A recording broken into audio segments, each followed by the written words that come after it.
ہم انتہائی ادب سے ایشیا کی درسگاہ مدرسے جامع علوم پٹکا پور کے استاد حدیث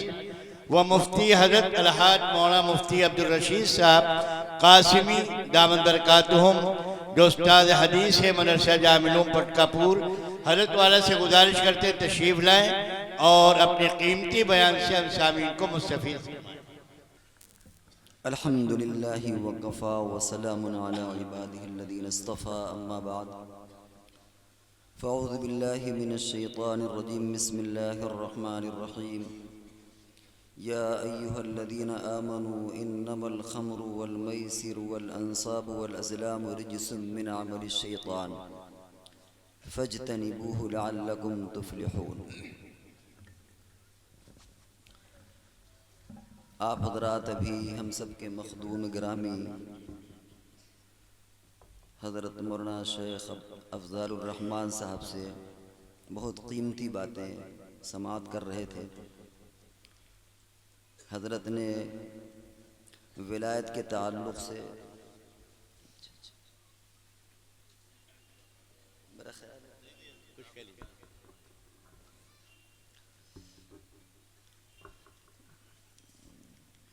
اصل میں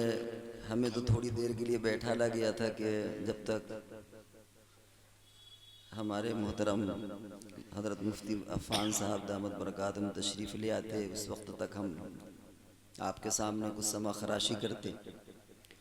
لیکن اب حضرت تشریف لے آئے ہیں تو جی تو چاہ رہا ہے کہ حضرت ہی آ جائیں، لیکن اب اصرار ہو گیا ہے کہ 10 منٹ کے قریب کچھ آپ کے سامنے باتیں کہہ دی جائیں۔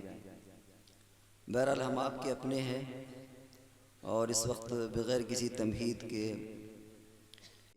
آپ کے گوش گزار کرنا ہے، اور وہ یہ کہ الحمدللہ جمعیت وقتاً فوقتاً اصلاح معاشرہ کے تعلق سے مساجد میں اور جہاں بھی موقع ملتا ہے وہاں چھوٹے چھوٹے سماج اصلاح کے تعلق سے پروگرام جمعیت منعقد کرتی ہے،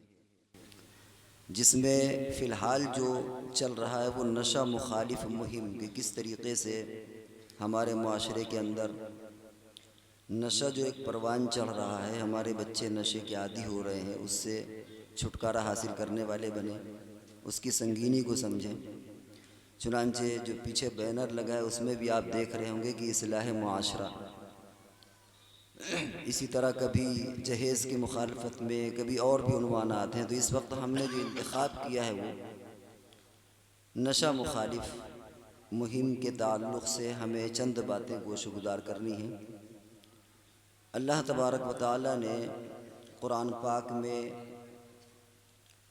شراب کو حرام کیا، نبی اکرم صلی اللہ علیہ وسلم نے اس کی حرمت بیان کی۔ شریعت کے اندر جو احکامات ہمیں دیے گئے ہیں وہ ہمارے اپنے فائدے کے لیے، اور مقصد یہ ہوتا ہے کہ ہماری جو بنیادی چیزیں ہیں جیسے دین ہے، جان، مال، نسل، عقل، ان چیزوں کی حفاظت ہو، ہماری جان کی حفاظت ہو، مال کی حفاظت ہو، عقل کی حفاظت ہو، نسل کی حفاظت ہو، اور جو چیزیں ان چیزوں میں نقصان پہنچاتی ہیں شریعت اس کو منع کرتی ہے۔ نبی اکرم اللہ تبارک و تعالی نے ارشاد فرمایا انما الخمر والمیسر رجس من عمل الشیطان، کہ یہ شراب ہے اور اسی طریقے سے جوا ہے، یہ شیطانی عمل ہے، تم اس سے بچو۔ نبی اکرم صلی اللہ علیہ وسلم نے ارشاد فرمایا کہ شراب حرام ہے، کہیں اسے ام الخبائث، کہیں اسے ام الفواحش، کہیں اسے جماع الاسم قرار دیا گیا، کہ تمام گناہوں کی بنیاد، تمام معصیتوں کی جڑ یہ شراب ہے۔ بنیاد کیا اس میں کہ یہ جو 5 چیزیں ہم نے آپ کے سامنے بیان کی ہیں، شراب اور نشہ کرنے سے یہ ساری چیزیں متاثر ہوتی ہیں۔ دین کا بھی نقصان ہوتا ہے، جانی نقصان بھی ہوتا ہے، مالی بھی نقصان ہوتا ہے، نسل کا بھی، اور اسی طریقے سے عقل کا بھی نقصان ہوتا ہے۔ اب یہ 5 چیزیں بہت مختصر انداز میں آپ کے سامنے ہم کہتے چلیں۔ ظاہر ہے کہ دین کا نقصان تو ظاہر ہے کہ انسان نہ جانے کیا کیا چیزیں اپنی زبان سے بک دیتا ہے، نمازیں نہیں پڑھتا، روزہ نہیں رکھتا، کیونکہ جب شراب کا عادی ہو جاتا ہے، نشے کا عادی ہو جاتا ہے تو اسے عبادت میں بھی جی نہیں چاہتا۔ ممکن ہے منہ سے کوئی کلمہ کفر بک دے، کوئی ناجائز چیز کلمے سے زبان سے نکال دے، تو ظاہر بات ہے کہ جانی اعتبار سے بھی، یعنی جان کی بھی، اس کے دین کے اعتبار سے بھی اس کو یہ نقصانات ہیں۔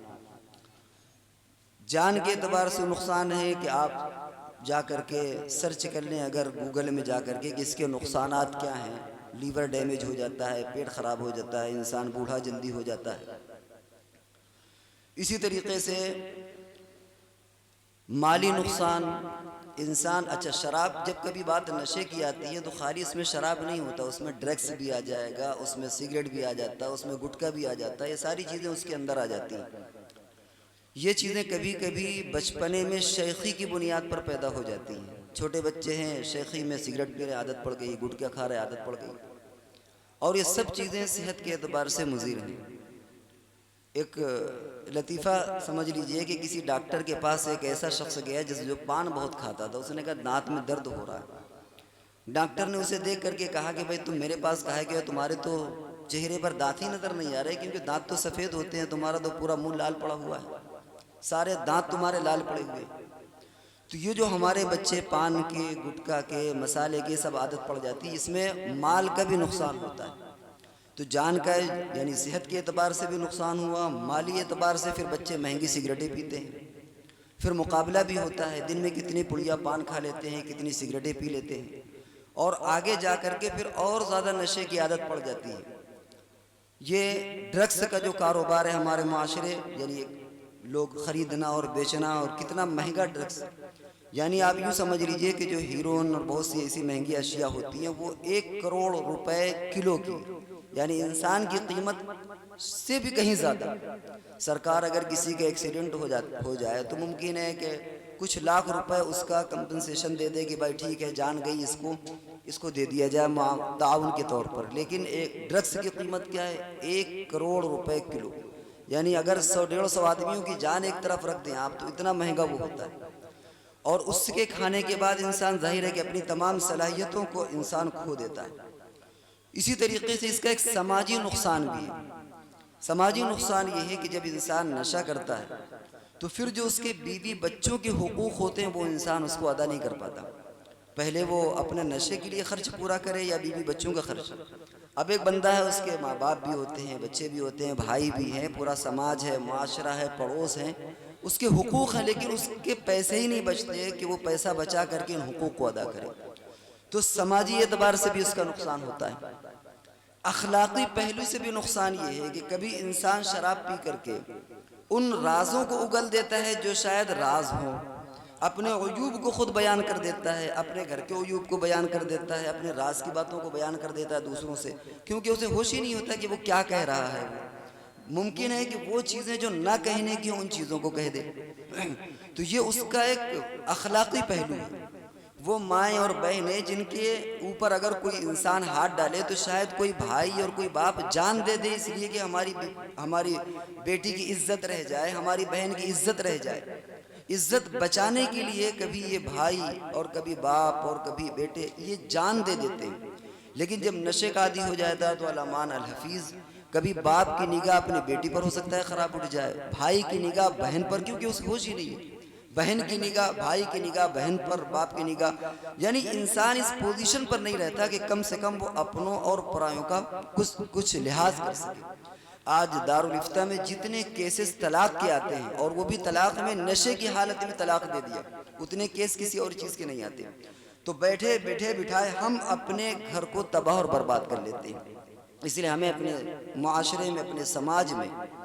اس طرف بھی توجہ کرنے کی ضرورت ہے، اپنے نئی نسل کو سدھارنے کی اور ان کی توجہ کرنے کی ضرورت ہے۔ ہمارے ایک خرابی یہ بھی ہے کہ اگر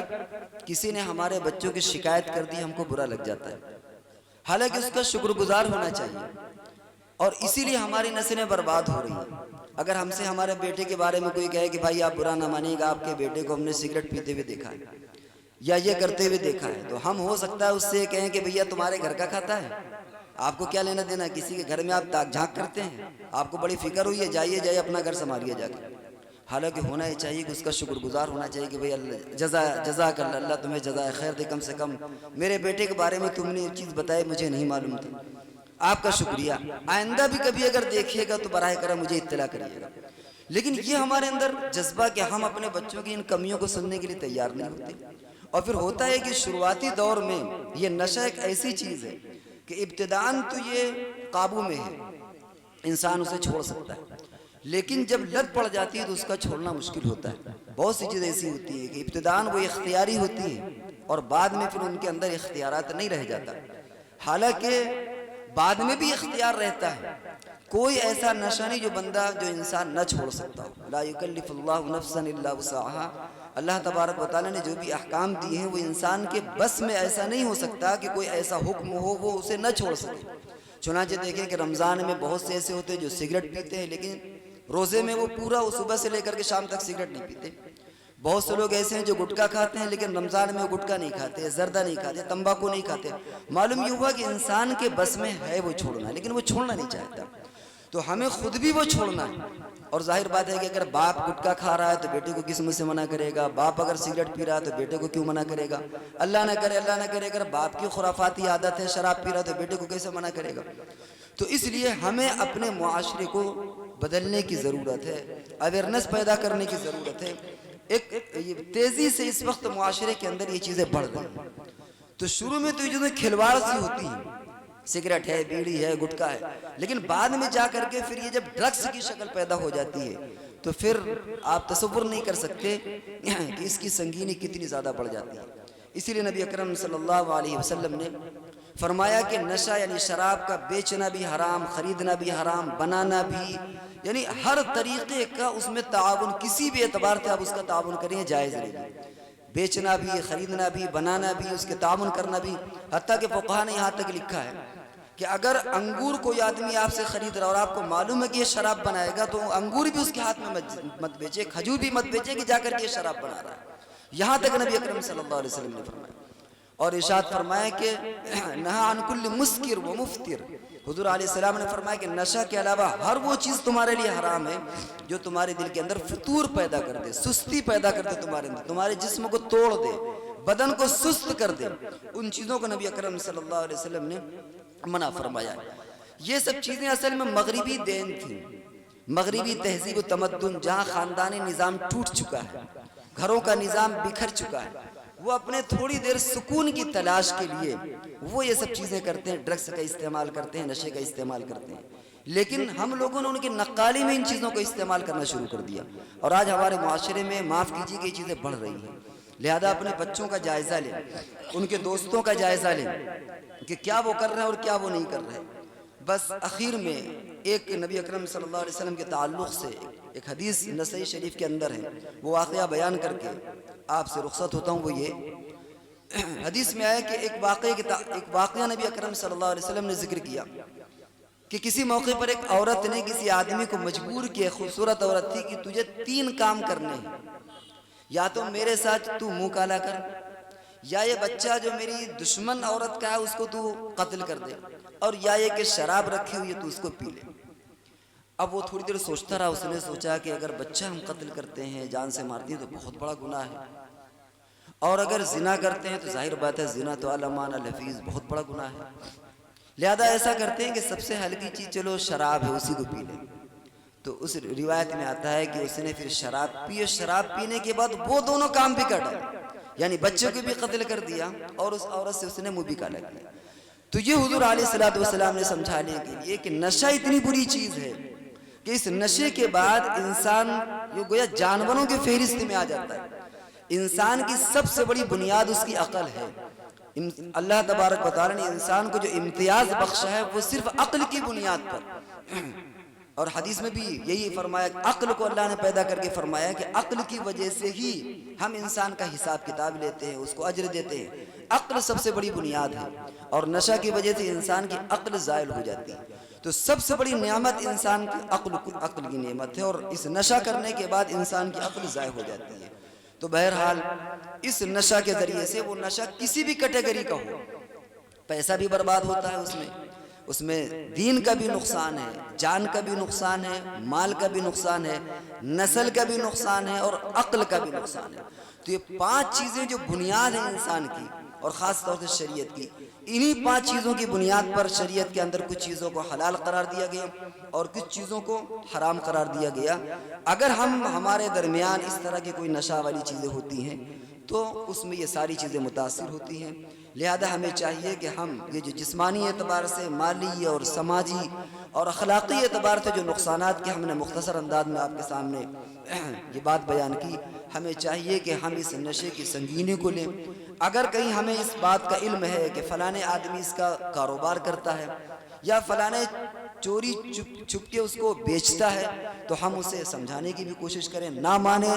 تو اس بندے کی مخبری بھی کر سکتے ہیں، پولیس میں جا کر کے بتا سکتے ہیں کہ صاحب یہ ڈرگس کا کاروباری ہے، چپکے سے جا کر کے بتا دیں۔ کل ملا کر کے اگر ہمیں اپنے معاشرے کو بچانا ہے